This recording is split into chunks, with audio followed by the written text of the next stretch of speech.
Howdy, and welcome to the Allied Air Power Podcast, NATO's sole broadcast that patrols the full spectrum of air, space, and cyberspace. I'm your host, Jose Houdini Davis, from Allied Air Command at Ramstein Air Base, Germany. Thanks for tuning in.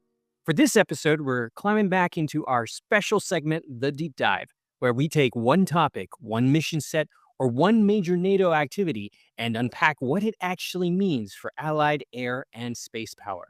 And today we're talking about one of the most important air exercises in the alliance, Ramstein Flag. More specifically, we're going to talk about what it is, why NATO Allied Air Command created it, how it has evolved since its first edition, and why the upcoming 2026 iteration starting next week matters. Because Ramstein Flag is not just another flying exercise. It's not just aircraft in the sky. It is not just a public display of Allied hardware. At its core, Ramstein Flag is NATO practicing how to fight as one air component, across nations, across geography, and under pressure in an Article 5 scenario. An Article 5 situation refers to the formal triggering of the Mutual Defense Clause within NATO, which states that an armed attack against one member country is considered an attack against all for one and one for all. Throwback to the Three Musketeers. Gotta love the French. Let's start with the name. Ramstein Flag does not mean the exercise happens only at Ramstein Air Base. The name comes from NATO Allied Air Command headquartered at Ramstein, because AirCom leads the exercise. That distinction matters. Ramstein Flag is not about one base. It's about the Alliance's air command system across Joint Operations Areas, or JOAs. It is about if NATO can plan, task, control, execute, and assess complex air operations across the Euro-Atlantic area.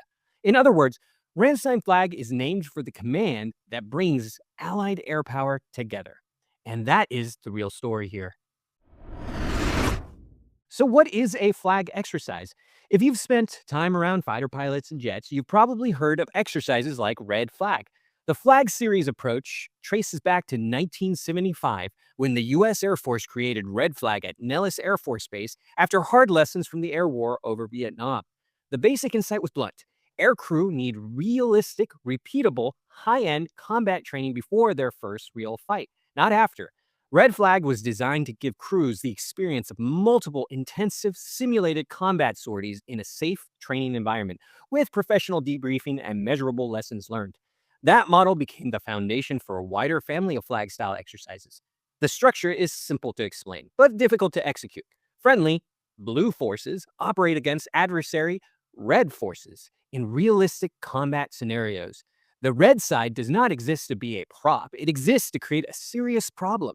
Using aircraft, electronic effects, surface-based threats, and simulated integrated air defense to force the blue to, think, adapt, coordinate, and fight through friction.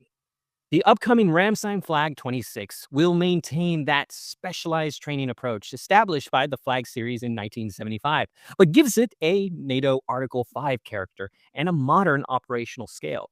This is not just about one nation preparing its own aircrew.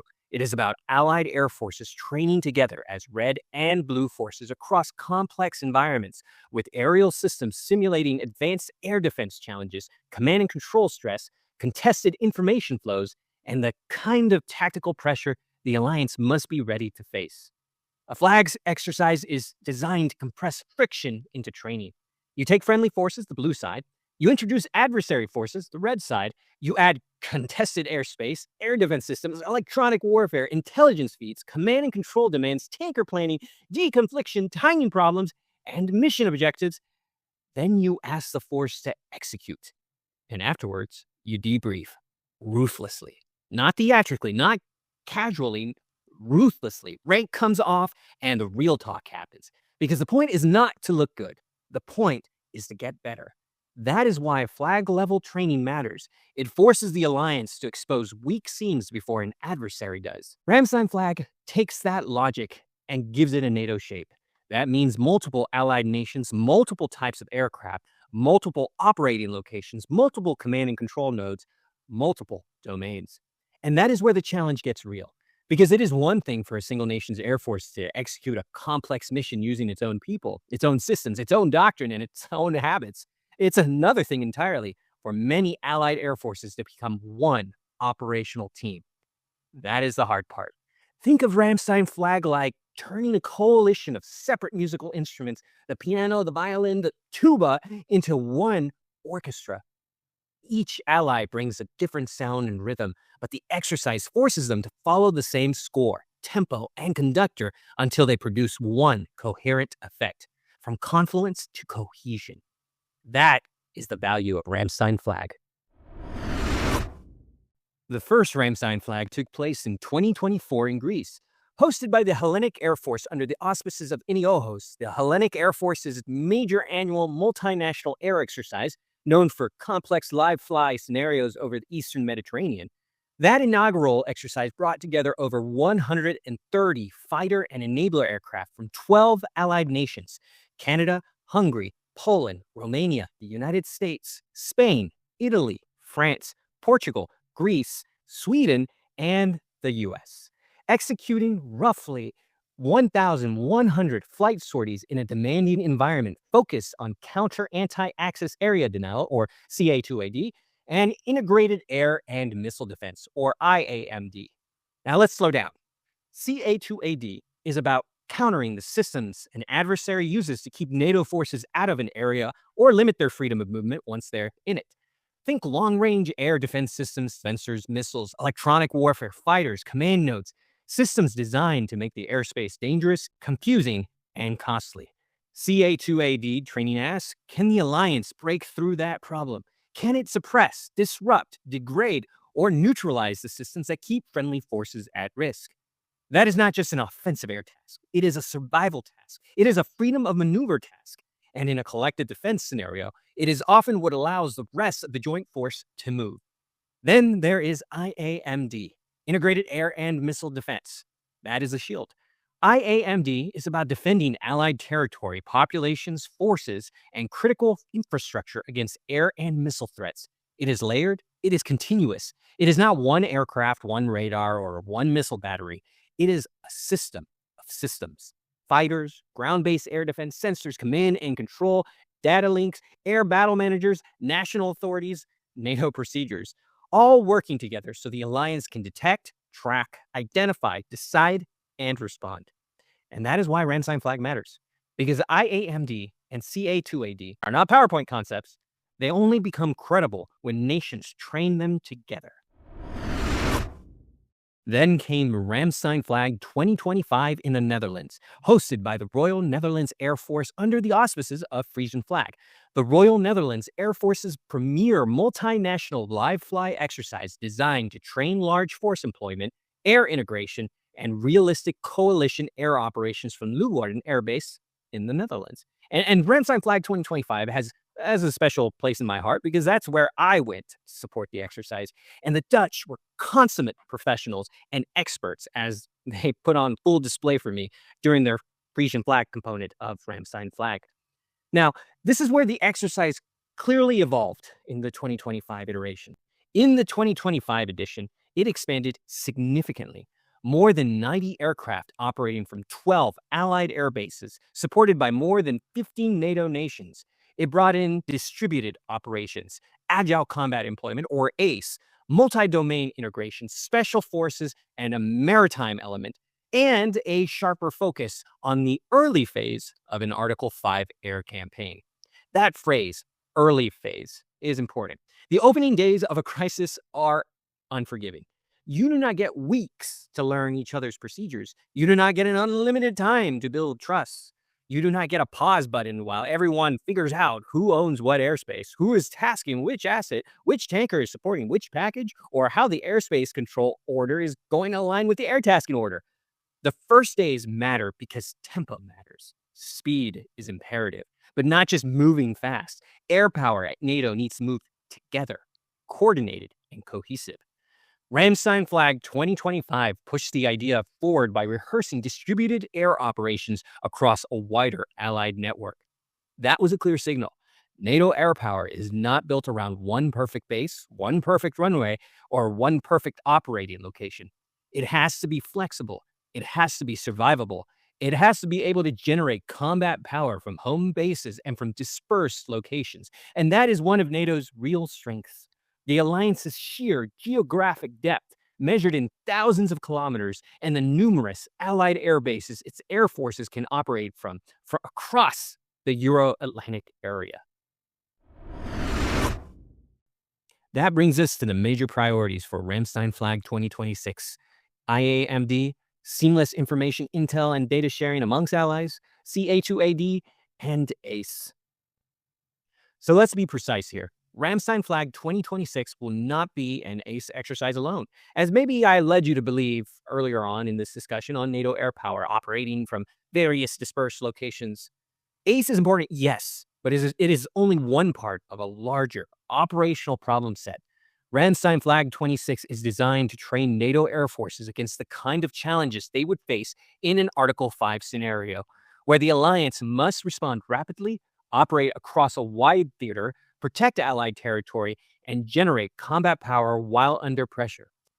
That means CA2AD, countering the systems an adversary uses to deny NATO access, restrict freedom of maneuver, or make Allied air operations costly and dangerous. It also means IAMD, integrating fighters, sensors, air battle management, surface-based air and missile defense, and command and control structures into a layered shield for Allied air forces, populations, and territory. And yes, it means ACE, generating air power from a more distributed, less predictable, and more resilient posture, using home bases, forward locations, alternate operating sites, and where appropriate, even highway strips or dispersed airfields. Just ask the Finns, they know all about it. But it's not just about places and things. We can't forget the people. ACE also involves committed and dedicated Allied maintainers, aircrew, ground personnel. Speaking of the Finnish, envision Finnish maintainers working on U.S. Marine Corps F-35s. It's just as much about the people as it is planes when it comes to ACE. Lastly, it also crucially means data and information sharing, the less glamorous but decisive connective tissue that allows Allied air forces to build a shared picture, pass intelligence, coordinate effects, and act as one air component instead of separate national formations. To bring back that orchestra analogy I used earlier, data and information sharing is the conductor conducting that orchestra. So yes, aircraft matter, but so do fuel trucks, so do maintainers, so do air traffic procedures, so do host nation support agreements, so do road closures, alternate operating locations, command links, sensor feeds, data standards, and the ability to turn national information into Allied understanding. That is air power in action, air power in the real world. Air power is not just what happens when the aircraft takes off. Air power is everything that makes the takeoff possible, and everything that allows the aircraft to land, rearm, refuel, reconnect, share information, and launch again as part of a coherent NATO air campaign. Now let's bring this to the upcoming iteration. Ramstein Flag 2026 is the third edition of the exercise, and it's a major step forward. This year, the exercise stretches from the north of Europe to the south, from the Nordic region down towards Spain. The northern live fly portion will take place in Finland, Sweden, Norway, and Denmark from 8 to 19 June, while the southern will be conducted in Spain. This iteration will involve 18 NATO nations and more than 200 aircraft, including fighter jets and enablers, operating from more than 20 air bases across Europe. We expect more than 150 sorties per day with fighter aircraft, NATO AWACS, RQ-4s, but also air refuelers, transport assets, ISR, AEW, and air defense assets training together in realistic scenarios. That is the scale. But scale alone is not the point. The point is what the scale enables: complex tactical training across a broad Allied operating area. This year's Ramstein Flag is being executed simultaneously in NATO's Northern Joint Operations Area and Southern Joint Operations Area, supported by synthetic events in the center. That's a big deal, because it means the exercise is not just asking, can one package execute one mission in one area? It's asking, can the alliance coordinate air power across a theater? Can Allied forces train in the north and south at the same time? Can live flying be linked with synthetic events? Can command and control teams build a coherent picture when the battle space is distributed? Can NATO's air component operate with enough cohesion to reassure allies, deter adversaries, and reinforce the transatlantic bond? That is the heart of Ramstein Flag 2026, cohesion reassurance. Let's visualize this a little bit more.